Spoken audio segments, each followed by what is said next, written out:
Okay, so tell me more about mechanical engineering technology. Well, the mechanical engineering technology major is through the College of Technology. Through that, you learn the application of engineering principles and technological developments to the creation of useful machinery or products. While you're in this major, you will be working with your hands often and around machines and learning all about the processes. You'll also be learning about the production of things and how to manage and work with other people. And also, while working hands on in all the laboratories, you'll also be gaining classroom learning about the design process of the manufacturing process and understanding how to solve mechanical problems. In mechanical engineering technology, you will be learning about materials and processes.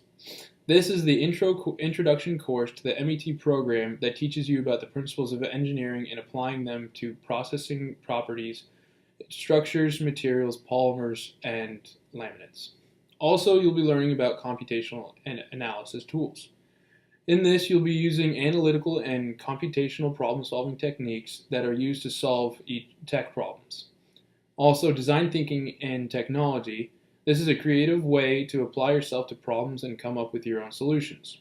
You'll also be learning about applied statistics, where you'll study all about force systems, trusses, frames, beams, and equilibriums.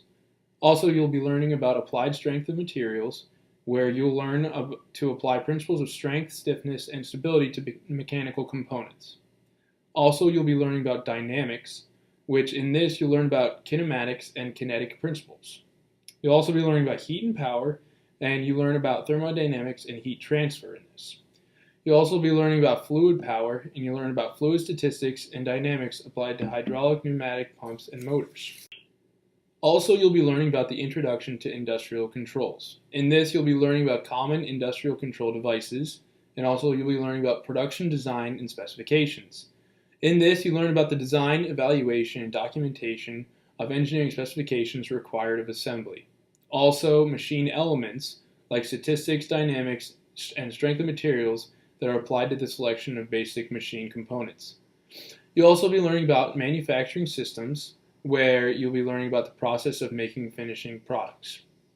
Also, you'll be learning about advanced materials and manufacturing, where in this you learn about metals, polymers, ceramics that are composite materials. Well, for engineering, it's from the School of Engineering. We have four types of courses that you need to take. It's systems, measurements, and controls, design courses, mechanical sciences, thermal and fluid sciences. There are five systems and measurements and control classes. There are five mechanical sciences. There are four design courses, and there are five thermal and fluid sciences. In the mechanical sciences, there are modern physics, statistics, dynamics, mechanical of materials, structure and property of materials. For systems, measurements, and controls, there's electricity and optics, there's linear circuit analysis 1, there's system modeling and analysis, and there's systems and measurements. For design courses, there are Introduction to Mechanical Engineering Design, Innovation, and Entrepreneurship. There is Mechanical Design 1, there's Engineering Design. And for thermal fluid sciences, there's General Chemistry, Thermo 1, Fluid Mechanics, Thermo 2, and Heat and Mass Transfer. For the mechanical sciences, we deal with physical phenomena and fundamental principles of physics. We talk about the microscopic behaviors and the macroscopic behaviors. We include the traditional mechanics, a modern view of the quantized atomic levels, and statistics.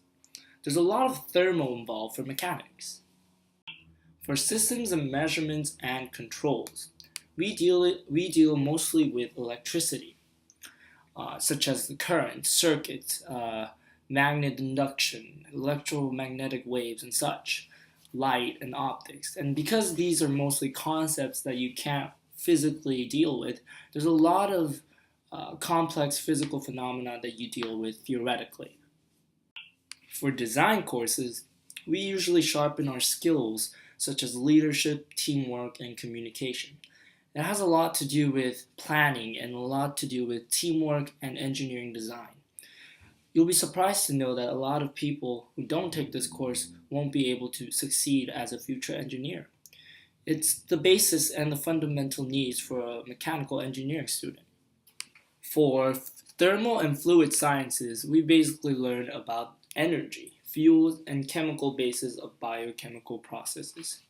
There's a lot to do with intermolecular forces and biochemical molecules, and we also learn about the background of hydrocarbons, organic functional groups, and polymers. It has to do with a lot of chemistry and material science. So, but with my major, I can get a lot of different kind of jobs as well. Some of them are design engineers, maintenance technicians, field service engineers, mechanical design engineers, mechanical technicians, electromechanical technicians, or calibration technicians. Now, these are the type of jobs because the Holland code for this major is IRE. For this, that's investigative, realistic, and enterprising. People who are IRE, they're people who can break down problems and really think about what they're doing before they go into it. Another thing is they can be assertive but respectful, and they can take charge easily around other people. Also, dealing with people, they need to be able to talk easily with others and work with them easily as a team. Also, with me, IRE was in my code, so I fit with all of these different kinds of jobs. Oh, wow. Well, for mechanical engineering, the great thing is that there's no specific type of jobs for mechanical engineers.